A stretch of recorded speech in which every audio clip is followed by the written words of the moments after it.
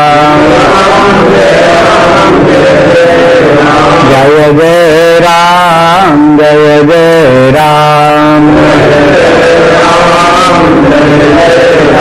जय जय राम जय जय राम,